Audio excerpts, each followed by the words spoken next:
Thanks for joining on IG. Welcome. All right, man. Back at it again with another episode here.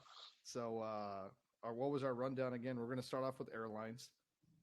Pretty much, Biden doesn't want poor people to fly, and we'll talk a little bit about the Trump campaign. A little about Vivek dropping out.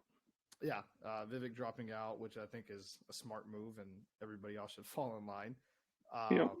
It looks like the market is getting a little volatility now that the Fed might not cut as fast as people thought. And then you have a modular company. You wanted to talk about another one that just went bankrupt? Yeah, but actually I'm going to go talk. I found another one out of Miami. They, like 4 young people just went and raised $3.5 million. They were trying to do a crowd-funded single-family home construction.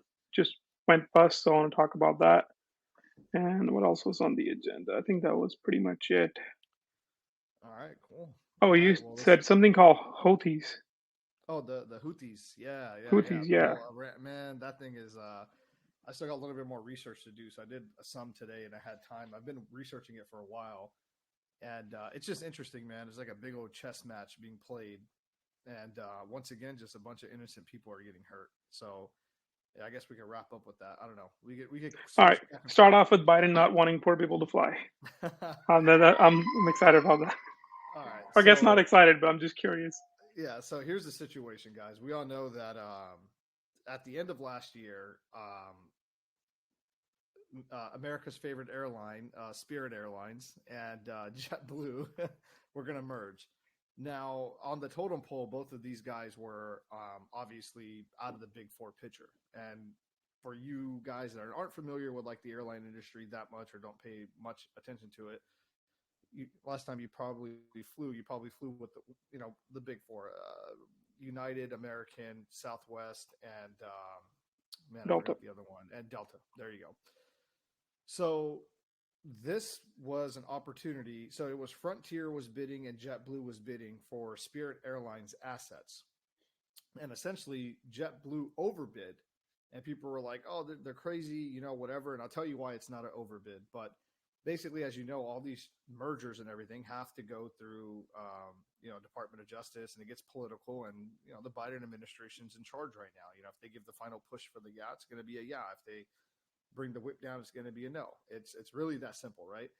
So everything looked like they were going to be able to merge, and what was going to happen was, JetBlue was going to take over Spirit, and all of a sudden they were going to catapult to actually the number 4 spot, and they were going to bring Southwest down.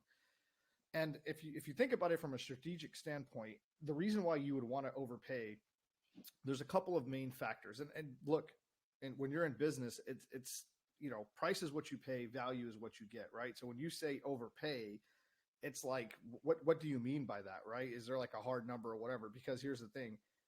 In order for JetBlue to add all the planes and add all the lanes and add all the pilots, it's going to take them now 8 years to get to that same growth versus overpaying a little bit and merging.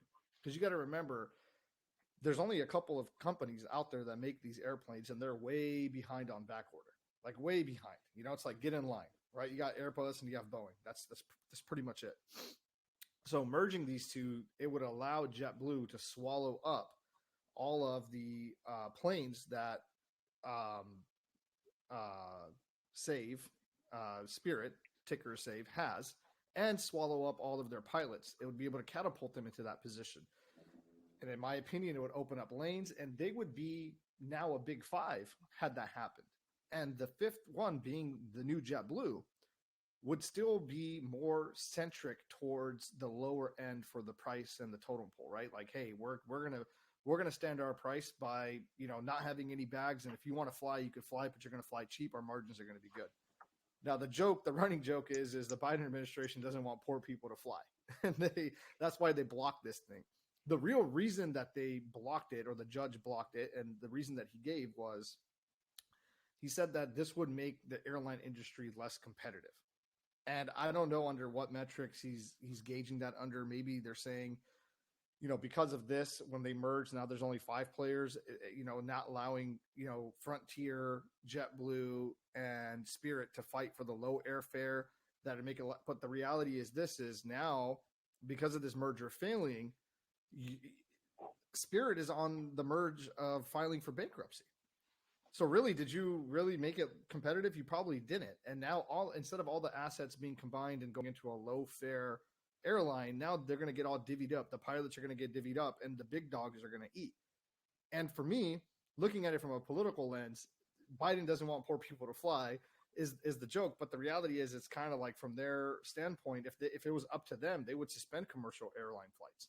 They really would. They would try to cut down on those and just make it so impossible for anyone to fly, add extra carbon tax, add all this extra stuff. And this has been this administration's policy, like the whole 4 years that they've been in office, right? Like, there really hasn't been any tremendous growth business wise, and the economy is on its last line. And the only reason the economy didn't puke like it should have is because the Fed now, I called this, and everyone's been calling this, the Biden bailout, has now pivoted and said, oh, we're going to cut rates. But this example of not allowing this to go through is just the utter incompetency of this administration. Because think about all the jobs that are going to be lost now, right? If Spirit Airlines goes under, those jobs are going to be slashed right away. You're going to Chapter 13 or Chapter 11, whichever, like however they're going to go through the proceedings. Some of those flights are going to get canceled. Some of the planes are going to get grounded. They'll allow them to continue to operate until they get sold off and they get done. But to me, it's a horrible thing for the overall airline industry. It would be better to have a big five, because the reality is like, what they're thinking is going to happen is, oh, they're going to go into bankruptcy and some guy's going to come along and buy them. That's not going to happen. What's going to happen is all the big dogs are going to just pick apart all the small pieces. And then what happens to people like me and you? Now there's no longer a Spirit for those cheap flights. All those planes will be recalibrated and the prices will get jacked up. And now there really is going to be 4 big players. And JetBlue is never going to be big enough to get to that 5th spot, because in 8 years' time, that it would take them to catch up to, instead of that merger happening and them getting like, I think 150 or 200 planes, for them to get to that same level in 8 years, where's American and where's everybody else going to be? Where's the technology going to be? It's so hard to expedite that, right? Plus, in the airport terminals, there's only so many terminals. There's only so many lanes. There's so many areas that you could go. It's not like that land is forever expanding, right? So to me, it sucks. And so what's the play? The play that I've seen is, we saw today, Dave Portnoy lost like 15%. He bet on Spirit Airlines to be saved. I would say watch Spirit Airlines go down further. And then there's going to be an inflection point where everybody wants to buy some YOLO calls. Go ahead and buy some YOLO calls, watch it ride up, and then just cash out and just let it go. Because we have no idea if someone's going to come in, try to save the day, or what's going to happen. But, the whole thing just shows the incompetency of this administration. They should have let the deal go. They should have let the deal go through. They really should have. Having 5 different airlines being able to compete that are strong, and still having Frontier as that 6th airline, is a lot better than now just having 6 airlines with 1 bankrupt and everyone fighting over the pieces. That's my 2 cents on it, but we'll see how it shakes out. It's not done yet. I mean, obviously they're still trading, but the way it's looking like right now, it's not looking like Spirit Airlines is gonna be able to survive. So that sucks, dude. The political freaking tape around these things, it's just challenging. But I've, just like you said, it's going to make it more expensive, because the routes that Spirit flew are, I don't think Spirit ever had any like empty seats on their flights. It was always booked. It was always packed. So all those people flying are going to have to get onto other flights, making those flights more and more expensive. Yeah, I mean, and look, and I think, as they're going through bankruptcy proceedings, they'll allow them to operate. But I definitely think, the next person that comes in, they're going to get rid of that model. It's just, yeah, to me, it's like, if somebody Was that model functional in the first place? If it was, then why would they go out of business? That's a very interesting question. I don't have the answer for that. I think this is more of a strategic ploy. And one of the reasons why they're going bankrupt is because of the whole COVID scenario. I mean, it's very hard to run a business on 0 revenue. And when you pile up so much debt just to stay alive and to stay reopened, and you don't have that legacy, customer base, you're already running on super thin margins, you kind of throw your hands up and you say, well, why are we operating? right? So the real Fair enough. value of Spirit Airlines isn't the fact that it's the cheap customers. The real value has been the talent, which is the pilots they got, and in the hard assets, which is the planes they got. That's why JetBlue was willing to overpay, because they could nag all those up and save 8 years of that growth. Actual Spirit Airlines is not very profitable. I mean, now we could debate where would they be had COVID not happened. You know, I think they would have been fine. They would have just been a low margin carrier that, you know, it would have been one of those plays. Like, you're not going to be a multimillionaire owning Spirit stock, but it's something that you could add to the portfolio. Yep. What's an interesting play, though, is JetBlue. I still think JetBlue, you know, the only, you know, what was it? I think JP Morgan came out today and said that they dodged a bullet by not buying, because, you know, when you have exponential growth like that, you're giving up profits, right? Because if you're merging these companies, you're going to take on their debt. You're going to take on all their. So the way that JetBlue was looking at it is like, hey, even if we're not profitable for 5 years, 6 years, once we roll these things up into it and we get these lanes, we get the growth will come in the future. Versus now, JetBlue's balance sheet stays clean. Shit, if they could produce $1.50, you know, a share, you know, put a 15 multiple on that, you know, that stock should be trading somewhere close to $15 to $20. It's trading at $5 right now. So you know, and it's taking a beating on the news. So it's like, if you so you're long JetBlue. You are long. I won't say that yet, because we got to see how this shakes out. Yeah. Because what happens if JetBlue folds up and they try to go with Frontier? You know, we don't know. There's no crystal ball. But if I was a betting man, yeah, man. I mean, what did JetBlue do? Because JetBlue was profitable. You know, they are profitable enough to incur that debt during COVID and still print a profit. They were trying to use. Haven't they been around longer than Spirit too? Oh yeah, they've been around for way longer than Spirit. So and their service is really good for how much you're paying, dude. I feel like they're right up there with. I flew a lot. I flew Spirit for 3 times. I was going almost once a week. I would go from Austin to Miami, and I flew Spirit the first couple times, and I was like, okay, no more. This is not happening. I'm done. And then I started flying Delta, but San Francisco to Miami, we always flew JetBlue. And dude, it's really good service. They're always on time. Their planes are clean. Their staff is friendly. Spirit, on the other hand, they could never figure out their staffing. I feel like they had a major issue they had with staffing. And this is just my personal experience. I haven't read the news or anything. But they will land somewhere and be like, okay, we have nobody to open the gate on the other side, because they didn't have employees working at the airport. So the staff and everybody would just sit inside the airplane for 30, 45 minutes sometimes, just waiting for somebody to show up and open the gate. Oh my God. I mean, and that's one of the problems with, you know, the growth of this. And really, I mean, it's kind of crazy if you think about the fact there's only 4 companies right now that are running all of airlines. It's like a quadopoly, you could call it. Like for me, I think I would say, if I'm, you know, I would say do your homework, but if you were going to bet, I would bet on JetBlue. I think JetBlue is an easy, you know, dude, it's trading at $4. Even if it makes $1 a share, you're trading at a 4 multiple. Wall Street's going to trade that at least at 15 once things shake out evenly. So, you know, you're going to have, you know, you're going to be able to at least 1x this year. Like it's one of those, it's so wild, bro. Cause you literally see stocks like, you know, that fall so low and you're like, yo, that company is pretty solid. It shouldn't be trading that low. And if you're willing to hold it for 3, 4, 5, 6 months, you're going to get paid. And I think JetBlue is one of those plays. I would just wait for the next couple of weeks.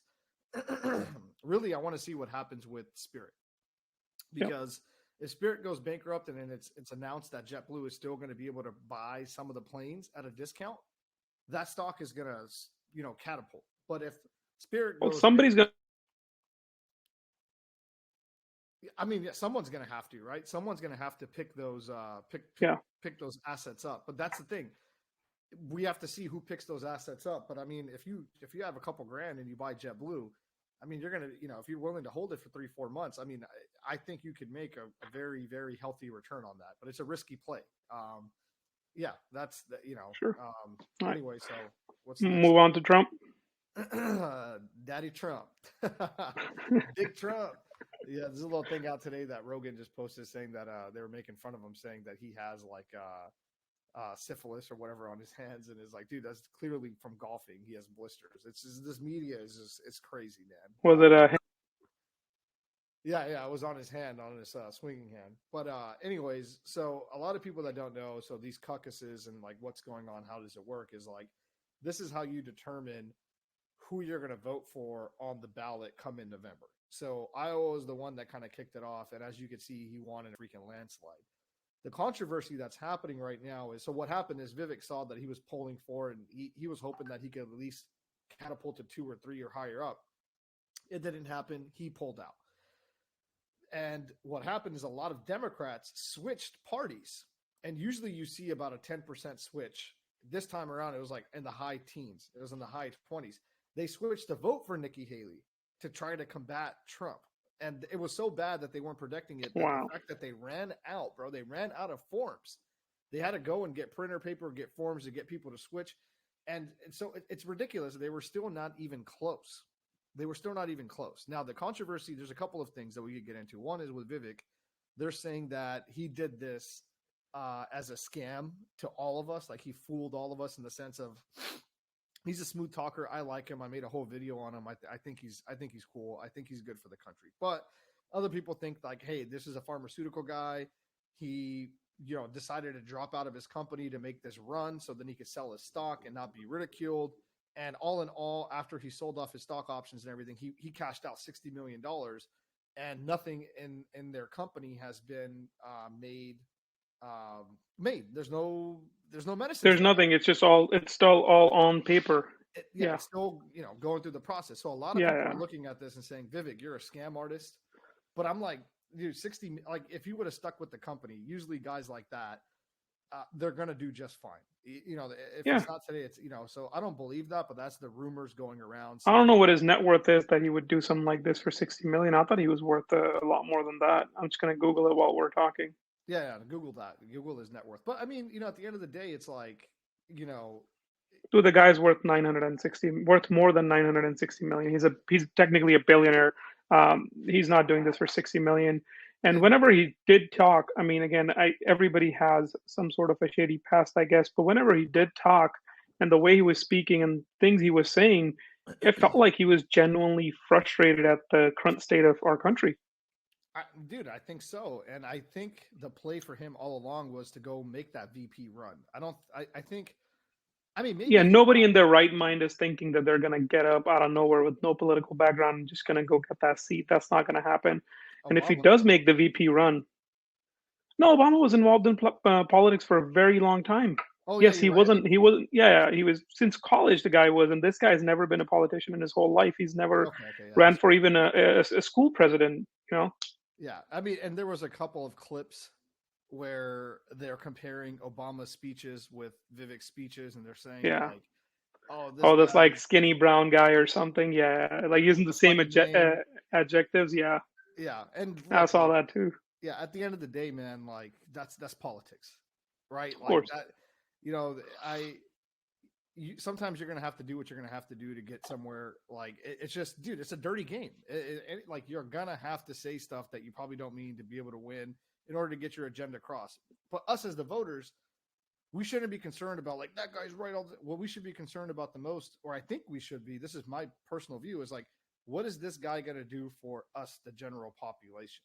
Not what's he going to do for himself or for his political party or whatever, which goes into the whole Houthi thing right now that we could also talk about, like transition into it. Because I don't think this government, I don't think this administration really has our best interests in mind. They have their best interests in mind, right? And so with the Trump thing, now the next thing I think is New Hampshire is coming up. And really for me, man, it's like clear as day, Nikki Haley is not a conservative. She's not.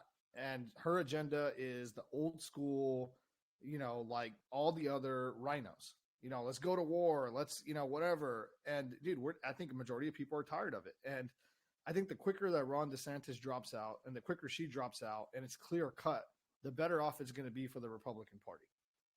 And I think that anyone that doesn't get behind it, I think it's going to be a rude wake up call this year for everybody, because I think the Republican Party has changed now. And I hate the term of like, oh, it's Trump's party. Dude, Trump's like got another decade of life left and he's dead. Maybe a decade and a half. He's not going to be around forever, but his ideas aren't new, but they've been resurfaced. Put America first, put the American people first. that is going to be the future of the Republican Party. It's not going to be Donald Trump and all the negativity that was associated with him because of the, BS media, wanting to get coverage. It's gonna. I think people in this country are genuinely and like Jamie Dimon said today, we like the policies. We don't want people just coming across the border and just making a mess. We don't like crime just happening like crazy. We don't like being overtaxed. Who's going to speak up for us? It doesn't matter if it's left, right, or blue, or pink, or whatever the heck you are. If you have the American people's best interest in mind, you're going to get the votes. That's my opinion on it, And I think Trump's going to win in a landslide for the Republican candidate. And I think all the charges against him are all BS. They really are. Yep. I think their last. If they were solid, something would have came out of them by now. I mean, how many times, man? With the Russia collusion, with the it's like how many times, right? And now it just gets people more and more fired up because we can all see the BS. So and I guess we could jump into the Houthi segment of this real quick. And real quick before you go on there, for the Democratic Party, do we know? I was trying to find this earlier. Is it still going to be Biden and Harris? That's what it's looking like. I mean, I'm shocked. I'm shocked. Yeah. I legitimately thought, I was like, oh, by early January, they're going to say, President Biden's going to step down for whatever. But they're really going to run this guy? And they don't think that all this Hunter Biden stuff is going to come back out. And now that we know it's real, it's going to. What do you think of it? I think it's a huge mistake to run the guy. I agree with you 100%. I think it's a huge mistake. They should have gone with somebody who was leaning a little bit more towards the center. I mean, that's what happened last time. He was presented as a center-leaning candidate, but the guy can't even speak for a minute straight. He can't stand straight. He can't walk straight. I just don't see how this is going to happen. What would be very interesting? Let's say that they really go through with this guy. Let's say it's Trump Biden round 2. Do they do presidential debates? Have to. It's America, bro. They have to. Says who? Says you and I, the people. I mean, they have to. If they don't, what do you think Trump's going to do? He's going to get online. He's going to get in everybody's face, and he's going to be like, he won't even talk to me. The guy won't even talk to me. That's them admitting defeat, no? But think about how the narrative is set up. Think about how, it's so funny because they're the ones scared about losing democracy, but they're the ones killing it, right? Because you can easily see this happen. Check this out. This is the scenario. It's getting close. Biden's their guy. Trump wins. The Republican Party stamp. Trump is their guy. Now they're getting close to that first presidential debate, and they say, we cannot morally, debate this guy, Trump, that's been accused of so many things and is a fraud and is on trial and it's whatever. We refuse to scoop to his level, and for that reason, we don't even need to debate him. If you think we even have to debate if it's going to be Biden or Trump, then you're not black, or you're not American. You know what I mean? I could do it. I could see that happening. And then, didn't he say something like that last time as well? He said that about the black vote. But I mean, I could see that happen. And then, dude, it's scary because that alone could shift American politics, where you just don't debate anymore. Because if you throw enough mud at somebody, even if the mud skews down, but there's little stains left, you could sit there and say, look at all these stains. This person isn't even worth your time or my time. We don't even got to debate ideas. This guy's so bad. We don't even want to, because if they literally go toe for policy, they're going to lose. The border destroyed. The economy held up with a freaking bandage and a stick of gum, right? Overseas affairs. We're embarrassed all over. We're getting our ass kicked in Ukraine. We're getting dragged into a war with, Yemen right now, and God forbid Iran.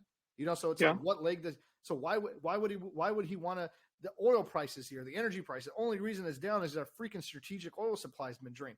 What leg does he have to stand on? So you pretend to take the moral high ground, and you turn around and you just say, "Yeah, I'm not gonna debate somebody like this. We're not gonna share ideas." When you know your ideas suck, and I think to me that's the scariest part. Is if you set that precedence, then going forward, all anyone has to do is throw mud at the wall and say, "Look at the stains. We're not going to debate." And then what are me and you looked? Because look, man, I've known you for a while now. you're a pretty level-headed guy. You're not a, hey, I'm only Trump, or you're not even, I'm only about, you're like, hey, who's the best? Pro America, brother. Yeah, That's all it is. Yeah. but you're a rational guy. I think a lot of people are rational. They'll say, let's hear, XYZ candidate out at least, right? So we can make a decision. Yeah. Well, So this is what's happening in California. I mean, I spent 2 years in Texas. I spent a year in Florida, and I love talking just politics, policies, and just picking people's brains. I like saying this where if I'm talking, let's say I'm having a conversation with somebody sitting next to me in a bar, we start talking about policies, politics, whatever. I'll just be like, you know what, man, parties aside, anything aside, I genuinely feel like majority of us are somewhere in the middle, and we just need to have more conversations. And a lot of those people in Texas and in Florida would say, completely agree with you. You and I would sit here, we would agree on 90 things, we may disagree on 10 things. But you could not have that exact conversation with anybody in California. nope. It is very simple. It's just like the moment you mention the name Trump, oh, he rapes kids, he does this fraud, all the things that have been thrown at him over the years. I don't look at it like that. I mean, yes, most businessmen that make it to that level are crooks to some extent, but the guy is pro-America. He ended wars. He brought people to other people to the table, and our economy was doing great, and all those things. Again, what we're looking for is we're looking as American people. We need to choose lesser of the evil, and we need to choose who's good for us. And just like we talked in a couple episodes ago, where billions of dollars going to rebuild Ukraine, that should be spent here. And there's literally no need for us to defend Europe or Israel or Ukraine Yeah. at the capacity that we are doing that right now. I mean, we're launching rockets at Yemen right now, Mm-hmm. and that supply chain, that canal, it's not even connected to North America. It's China. It's stuff coming out of China going into Europe. Yeah. Why are we getting involved? Yeah. And that literally goes into the next point, which is like, look, I get it. They're attacking American vessels. And I'm not saying don't protect American assets, but we could literally go around, and Yemen is like the size of like a freaking peanut. Like, Yeah. you're telling me with the strongest military in the world that we can't go and put a blockade around there and really stop that trade if we really wanted, we can. The chess match that's going on is all this stem back.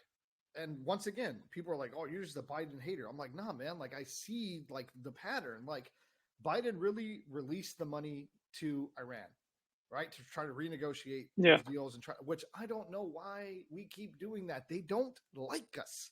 They don't like America. They don't want to be friends. It's like, dude, you're such a loser. Move on. If somebody doesn't want to mess with you, it's all good, baby. Like, move on with your life. We keep trying to get back to that table, and nothing is going to change as long as their mentality is the same. But yet we cut them a check. So they got funding. What do you think Iran wants to do? Iran wants power and control like everybody else does in their sphere of influence right there, right? Yep. So what did they start doing? They take that money that Biden administration gave them. They start giving it to the rebels in Palestine, and to Hamas. Yep. And what do? They go and attack Israel. Well, why would Iran want that to happen? Okay, Iran wanted that to happen multiple reasons, because of the foundation Trump laid. We were very close to getting an alliance, partnership, a peace between Saudi Arabia and Israel. And that's big. They're OPEC nations. Now we have a little bit of influence. We have a little bit of peace. Now, if you want energy, you got to it's not as simple as our bad actors such as China and Russia could just run over straight to Saudi Arabia and say, give us, now that's like, hey, look, we got friends here now. We got a friend in Israel now. We got a friend in the West. It's more stronger. Iran doesn't want to see that. So Iran takes all the money that they can. They fund Hamas. They go ahead and attack Israel. And then they say, they hide it behind Palestine and whatever. And now what happens with Saudi Arabia? Now Saudi Arabia is in this weird spot, because if they say something pro-Israel and with Israel, then the Muslim world's pissed off at them. Yep. If they go, with pro-Israel, I mean, yeah, they're pissed off at them. If they don't say anything at all, then it's like, okay, Iran is happy with that because they rather have them stay stalemate and not be friends with the West and allow them to dominate and play, right? So now what happens? Now Iran is funding Yemen's Houthis. Houthi was a leader that came out and said, we need a superior leader. We need like an Iran style type of government or whatever, right? Like we backed of the West have backed the Republic of Yemen. The Republic of Yemen down there is getting destroyed. They've been in a civil war forever. They're going back and forth. Now they've used this as a cover to say, hey, my Muslim brothers, which is BS because if you talk to any Muslim, they want peace. Majority of Muslims want peace. Everybody wants peace. Okay, humans, man, humans want peace. Exactly. So now what are they doing? They're taking the rest of the money Iran give them, and they're just attacking vessels and saying until Palestine is free, using that cover to attack. Yeah. So what does America do? Now America says, that's a small country, and to be able to win the support of to support of Saudi Arabia, because remember, Saudi Arabia is up here, Yemen's right here. They border each other. Yeah. They fight over the land that has water on the bottom, and when MBS took over, the number one thing that he did the first time he bought fighter jets from us, he bombed the hell out of the Yemenis people, right? Because they were encroaching on their land, right? It was an easy material. It was supposed to be an easy military victory. It's embarrassed him. It's embarrassed him. It was a loss for him. It's like, shit, we couldn't get the job done. Now America's doing the dirty work and bombing them and this pressure on. And this is to get Saudi Arabia to say, hey, look, like, get back in line. Right. So it's like this whole shit show of a cluster. And then it goes back to the same thing. What the hell are we doing there? What are we doing there? We have enough energy here to be energy independent. We do with the Keystone Pipeline and just the natural resources and everything that we got. We could still buy oil at a better price. If the Middle East is stable and competing, we could get oil at a cheaper price. But when it's destable like this and shit's going crazy, it's not in our best interest. So it begs to differ is who the hell is really benefiting from this? It's not the American people that are benefiting. It's the politicians that are getting greased. It's the military industrial complex that continues to be able to drop bombs.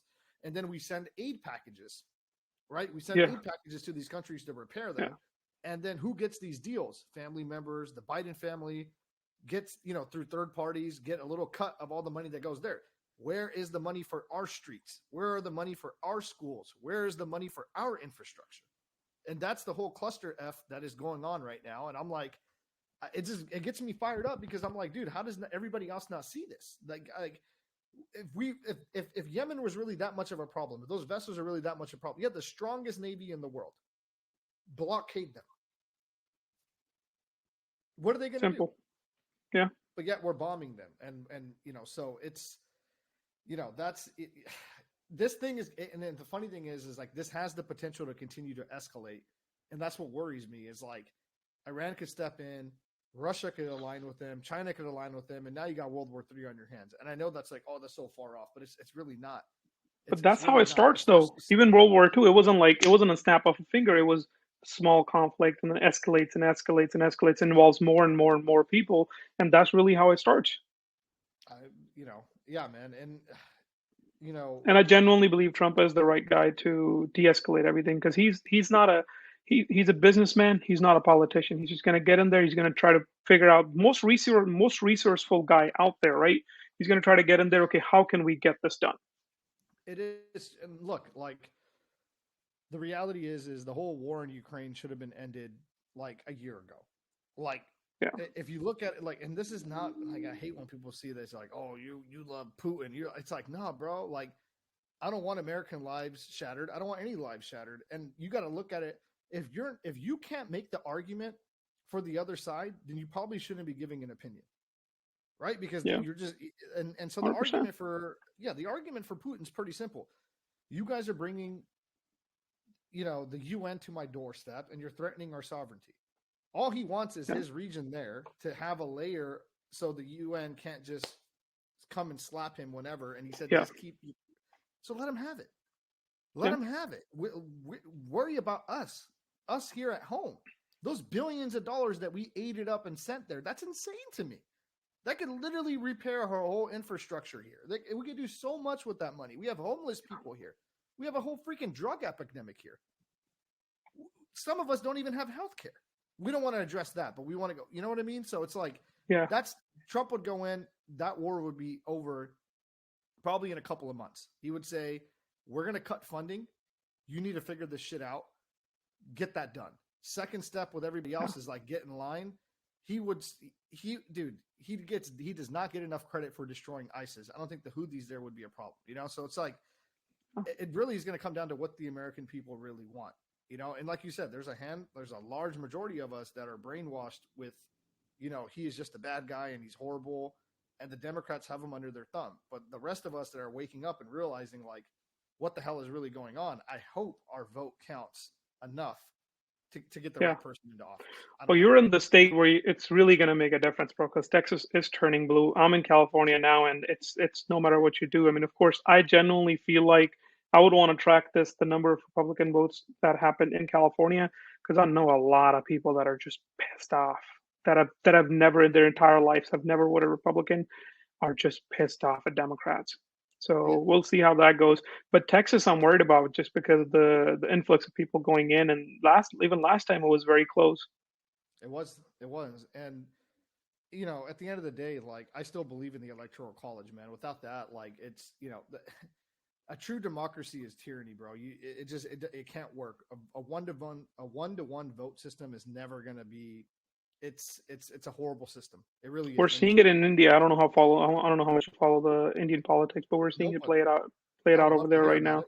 I would love to hear about it. And Yeah. Well, it's the number of the largest population is happening basically taking place in like three states: mhm, UP, Uttar Pradesh, Madhya Pradesh, and Bihar.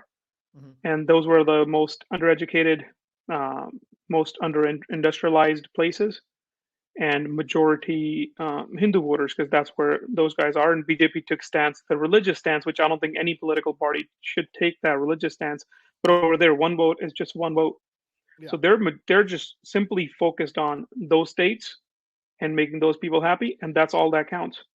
And so think about something if there was like a electoral college system in India, how much of a difference that would make, because you would have to go to a rural area because you needed those 3 points or those 5 points. It would make Yeah, a difference, yeah, right? 100%.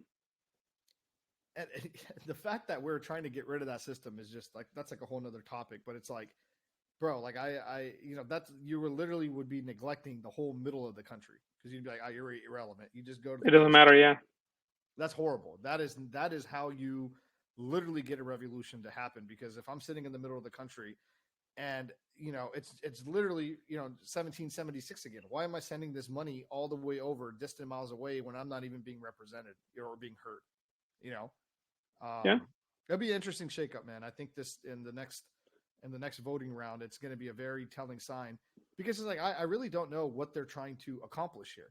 It really makes no sense to me because it's like Nikki Haley is never going to get enough votes to become the candidate for the Republican Party. Never. So why are we wasting all this money unless that's the whole point is to drain the chest? So then when it comes time to spend it, there's nothing there. I don't know. I don't understand it. He is winning in a historic landslide, more than 50% of the votes going there. Yeah. If the So same the thing happens again, 9 to Ron DeSantis, 20 to him, and 3 to Nikki Haley or something like that. uh, Not even close. it's not even close. So what are we doing? Why are we wasting? I don't know. It's like I said, it's going to be an interesting thing, and I wonder I what's think what at those this point it's just an ego thing. They just want to see it unfold. They want to see it play out. and just try to beat him down mentally, make him go through the No, process. I don't know. no. Uh, We'll see how it unfolds. so what Be about the? interesting to watch. So what do you think about the Fed meeting coming up and all this? There's some bad data points coming up, and it's looking like they're not going to be able to cut as fast as everybody thought. They were originally saying last year when they came out in the last meeting in Fed, they said we'll look at cutting Q1, and that's what everybody was thinking. They'll have to cut. They will cut maybe Q2. They'll cut maybe.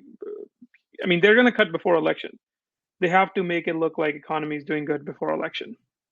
But man, I mean, the thing is like, dude, me and you are, somewhat financially savvy. We kind of understand, how money works and what's going on and whatnot. Mhm.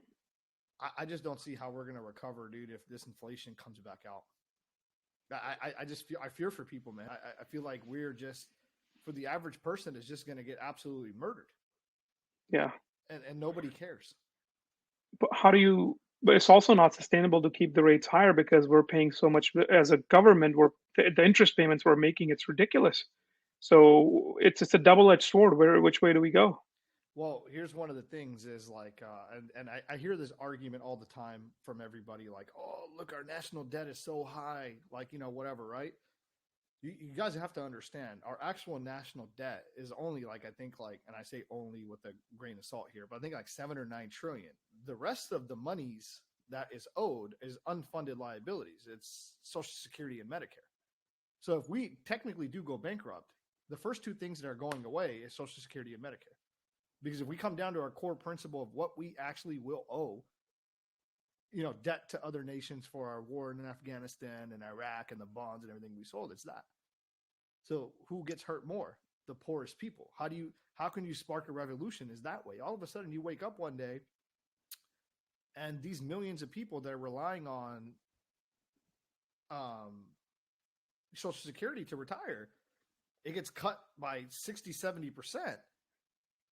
Bro, I mean, that's my fear is like that's we would be okay as a nation, but we wouldn't be okay as a nation because there would be riots everywhere. It'd be like, where's my money?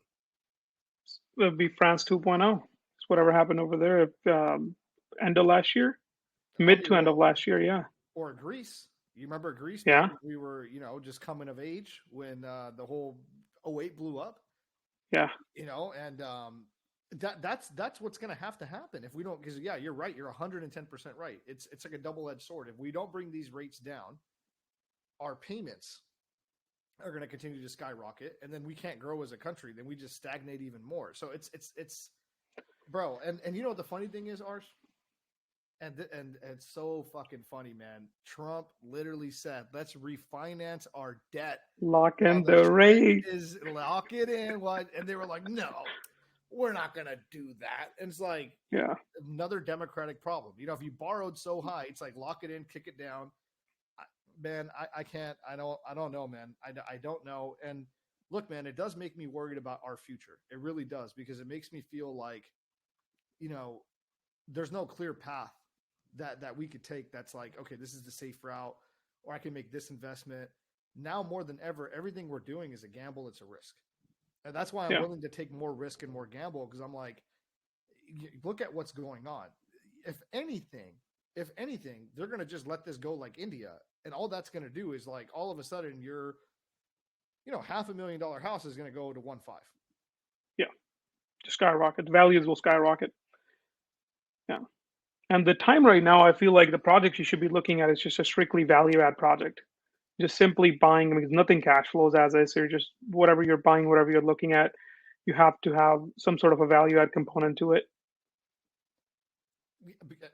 Yeah, because it just makes me like, we're not even going to be able to produce fast enough. Like you're talking about, we're about to talk about these these modular companies that went belly up.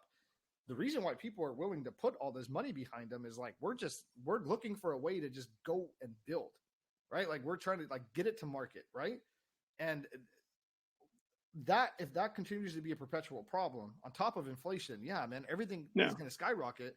It's like that Japanese video I posted where the one dude's, there's a, I forgot the exact terminology, but it's like the 5th video I posted on my timeline. And it's like, they just gave up on life. They just the dude lives in like a little shack or a very small apartment. He eats discounted food. And I think that would be horrible to see a whole generation, go through that, man, where there's absolutely no opportunity. Because really, if you think about it, everything has gone up and our wages have stagnated, and no one wants to talk about that. No one wants to talk about that. And so it's like, to me, this presidential cycle, it means a lot. I mean, every presidential cycle usually means a lot, but I think this one really means a lot. Like we're getting close to that edge where if we don't start making the right moves, we're not going to be able to turn this shit back around, man. It's going to sink. I don't know. And it would have, and it wouldn't just be America; it would be globally. It would be global devastation all the way through. And to address your point earlier, go ahead.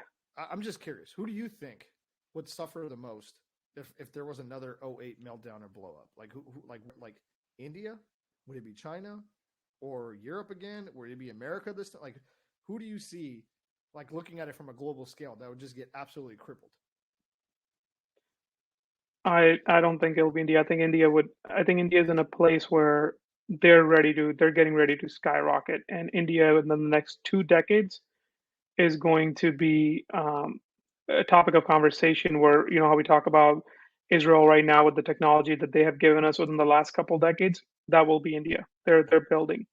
China's already screwed with the real estate fiasco that they had over there. So China's already screwed.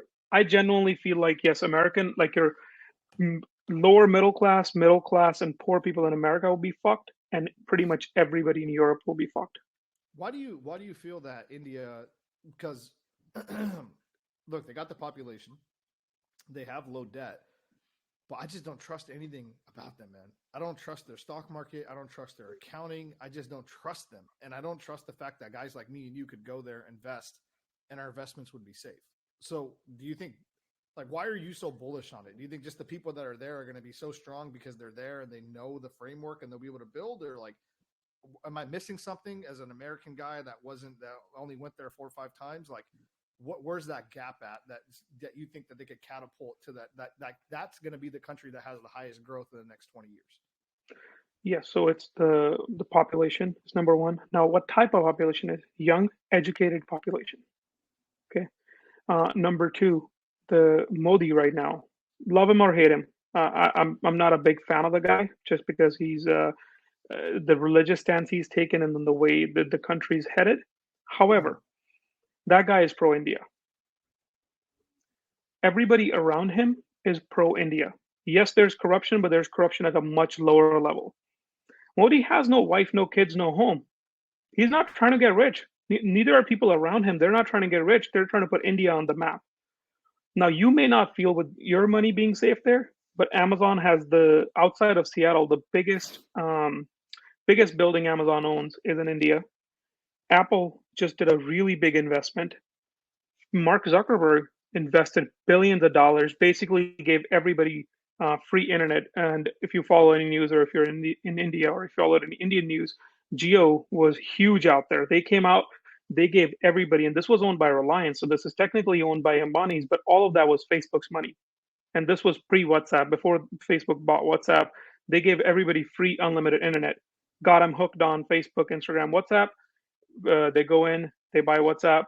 Now, if they're investing money and they feel like their money is safe, I feel like our money will be safe as well. Third thing there, the technology coming out of India.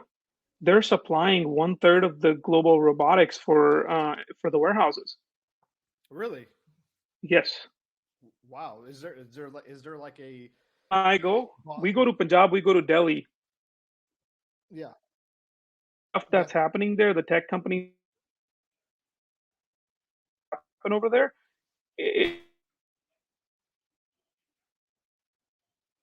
Africa, most electric scooters are built in India that are getting exported in India. I don't. They just launched all their SUVs in Australia and New Zealand. And they're killing. They're grabbing market share faster than Hyundai and Kia did. So there's a lot of good companies. There's a lot of good products coming out of there. See, so this is like the angle we need because I knew none of this. I'm so Okay. centric on America and like American companies that if you're not paying attention or if you don't have people there or you're not whatever, you have no idea that any of this is going on. I had no idea that, dude, if they take the lead on robotics, that, in my opinion, that's the future. Yeah. Yeah.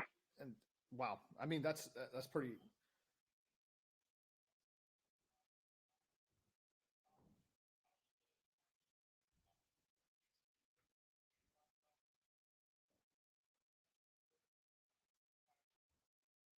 Is that the One Belt Initiative a part of it, or is this India's own thing? Like, hey, away from everybody, we're gonna go straight to Europe.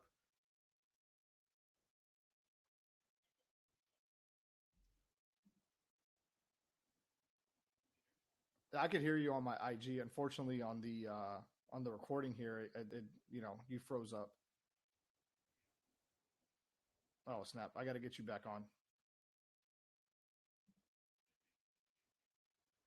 Yeah, let me see if I could get you back on here. Invite. Oops. Oh, well, you're already on here as a guest or as a producer, so I guess you got to jump back in.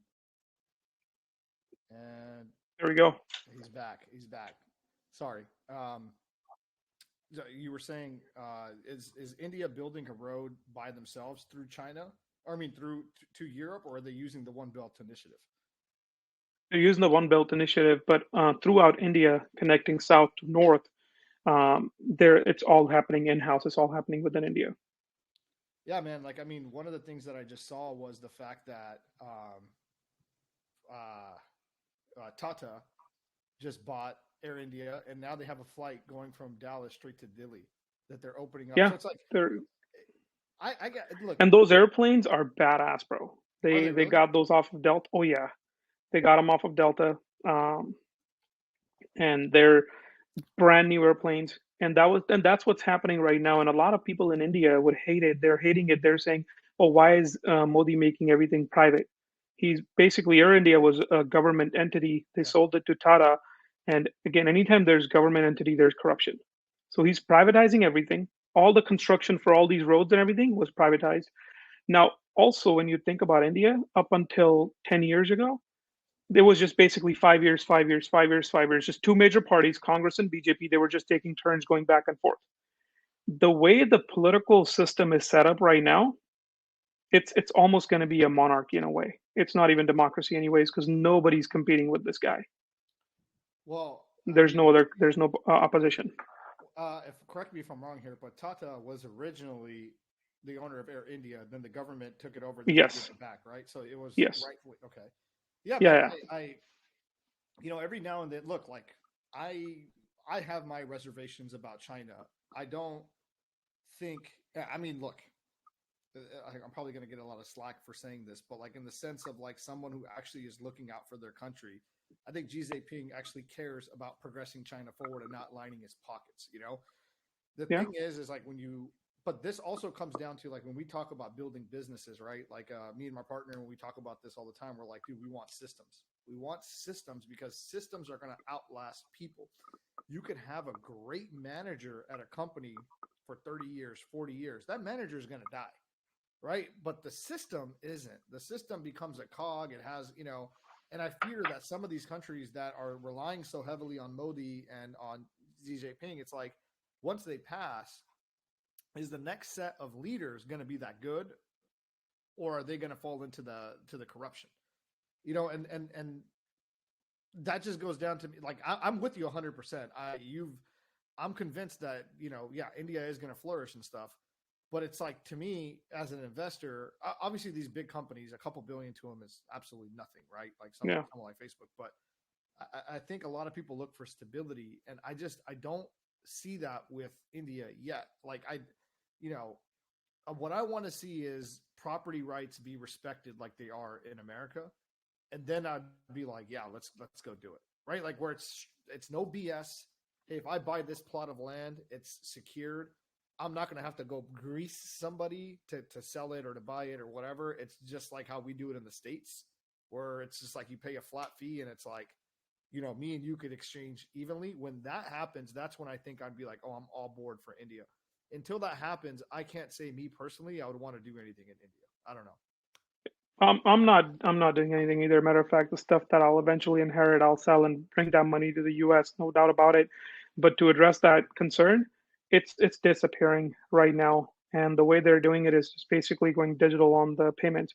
Bro, you could go to a cart and eat 10 rupees worth of snacks, right? That guy can accept your payment. And matter of fact, they prefer, they've got a QR code. You can pay him online. And India is the only place where online transactions take place with zero cost. Wait, what? Yes. So The there's online no payments, there's no trans. merchant fees, nothing. How did they? What do they? How do they do It's that? it's subsidized by government. It's subsidized by government because they want to get everything on record. They want to make it a cashless economy essentially at some point because corruption happens with cash. So a lot of that stuff, and then now the guy that's running the cart, he's going to have to pay his taxes. Now they know exactly how much money he's making because everybody's paying through that. So yes, government is subsidizing it somehow, but they're making so much more revenue in taxes on this side.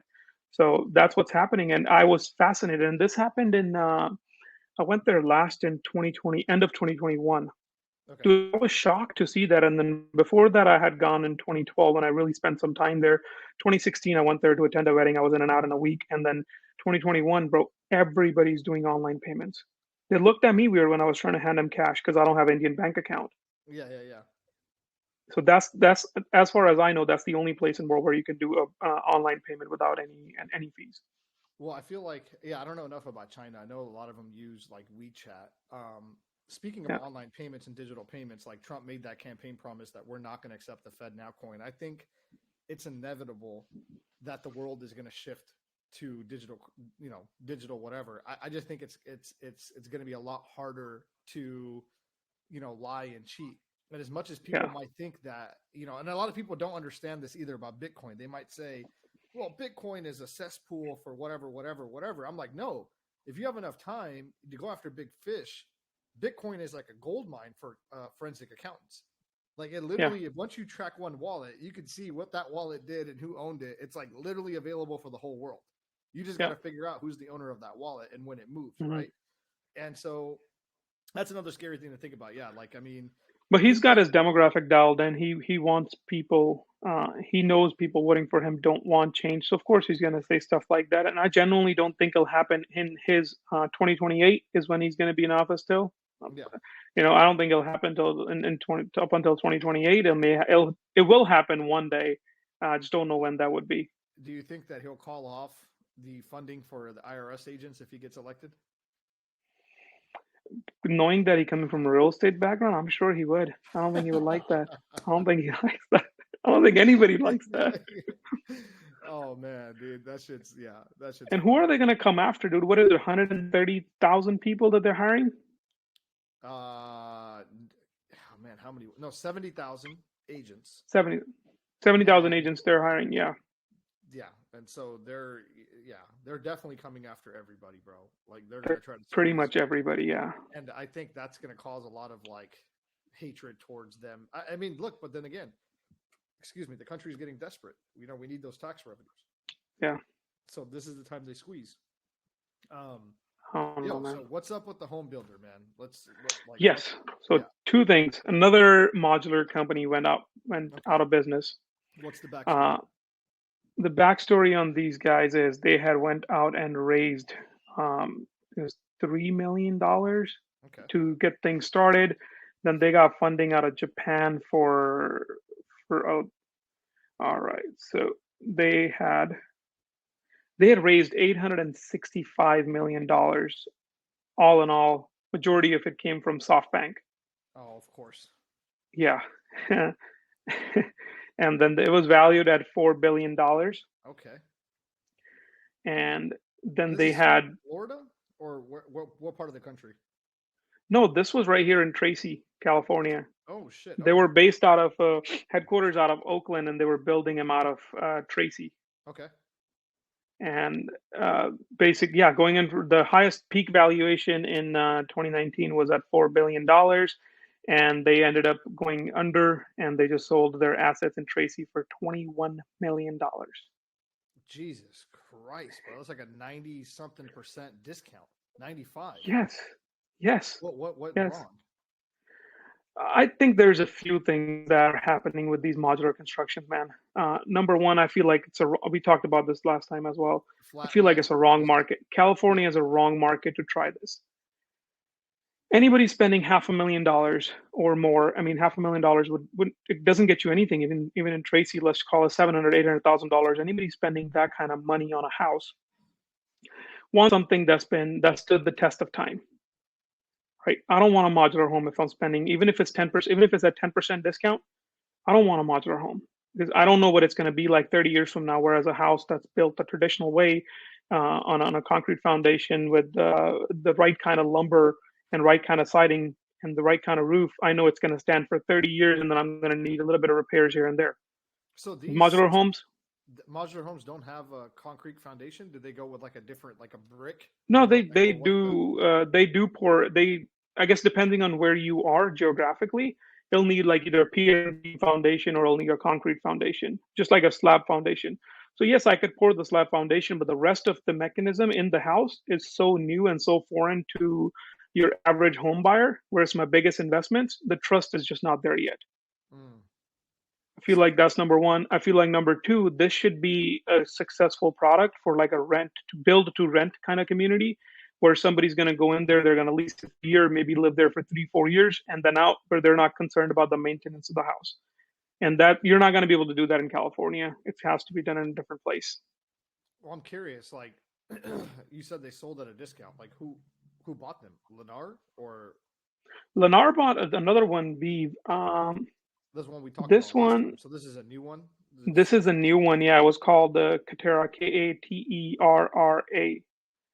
And it was a Chapter 11 bankruptcy. It doesn't say who bought their assets, but somebody bought them for 21.25 million. That just sounds like I wonder where all the capital went though, because and Tracy is not a cheap place. So just like the land and the building and the warehouses should be worth more than that. That's what it was sold for. Dude, we're in But the yes, wrong I business. agree with you. I agree with you. That's where it was, dude. I just reading through these like prop tech startups and everything like that. I found another one where it's like, yes, you and I are in the wrong business. We should be out there in front of VCs just raising money for bullshit fucking ideas because that's what these people are doing. Oh, I was thinking the opposite. I was thinking let them raise the money and we come up and buy the assets pennies on the dollar and actually That turn too. because this is like, dude, I didn't go from 800 million to 21. That's I would have 21 a heart million. attack. That is ridiculous, dude. I, Yes.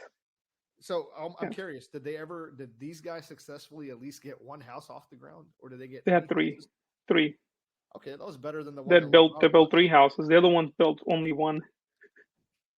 Yeah, man, I think the same problem comes down to this thing is scale. It's so hard because remember, and a lot of people have forgotten about this one too, is when Elon was remember the Tesla solar roof? The solar roof, yeah. Where is it at? That, It's yeah.